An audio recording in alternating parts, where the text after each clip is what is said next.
propolis ini bagus untuk berbagai macam penyakit. Jadi dia biangnya untuk segala macam penyakit ya. Iya. Mungkin kalau herbal-herbal lain itu kan spesifik gitu kan. Nah, kalau propolis itu untuk berbagai macam penyakit, bahkan juga antivirus. Nah, sekarang nih kita sebagai orang awam, kan di Ya. penjuru dunia ini kan banyak sekali propolis ya. Mm-mm. Nah, propolis sendiri yang paling bagus tuh yang mana, Pak? Begini ya.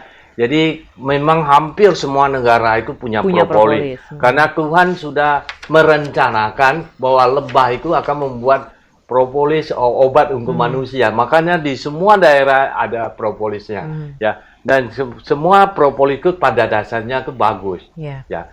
Yang membedakan itu sebenarnya dua ya. Sumber makanannya dan teknologinya.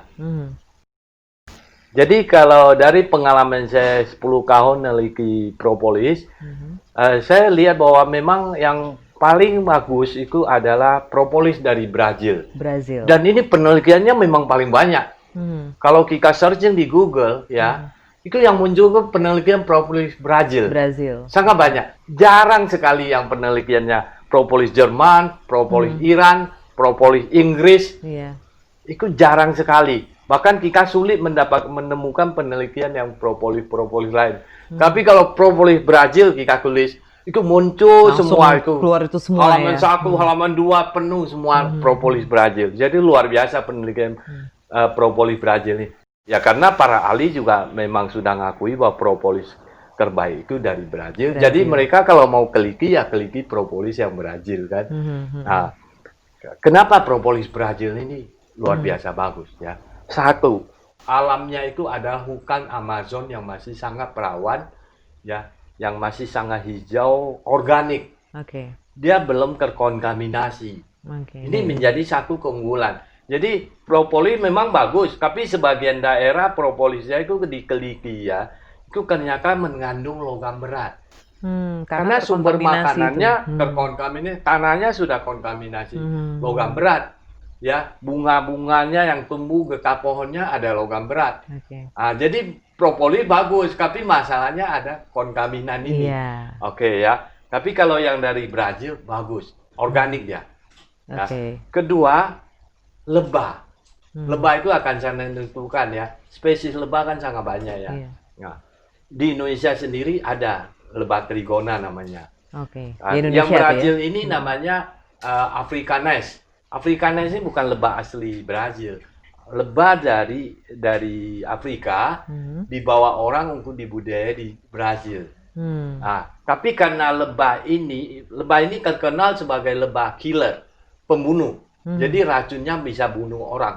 Kalau ke sengat. Ya, ke sengat ya. Jadi sampai sekarang dari tahun 1956 lebah ini dibudidaya di Brazil itu sudah lebih dari 1.000 orang mati karena disengat lebah. Makanya dia dikenal sebagai the killer bee. Tapi ada kelemahan lebah ini, dia imunnya lemah. Karena dia imunnya lemah, dia berusaha menghasilkan propolis yang kuat. Supaya mereka bisa melindungi dirinya dari serangan virus, bakteri. Jadi karena faktor imun dia lemah, dia berusaha membuat propolis yang bagus. Jadi dia itu keunggulan. Sadar bahwa imun dia lemah, makanya dia menginikan. Sama kan kalau negara kalau merasa lemah, dia mempersenjatai diri. Iya. Sangat luar biasa kan? Ini keunggulan dari propolis Brazil. Ketiga, itu adalah faktor teknologi. Teknologi pengolahan propolis Brazil sudah jauh sekali dibanding dengan kita. Sudah sangat ketinggalan kita ini.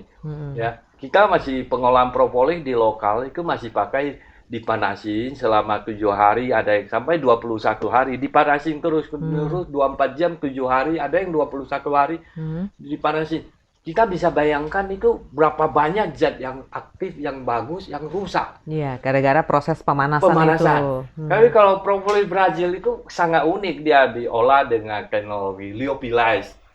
Itu teknologinya itu beku kering. Jadi bahan itu dibuat itu dalam kondisi dingin sekali.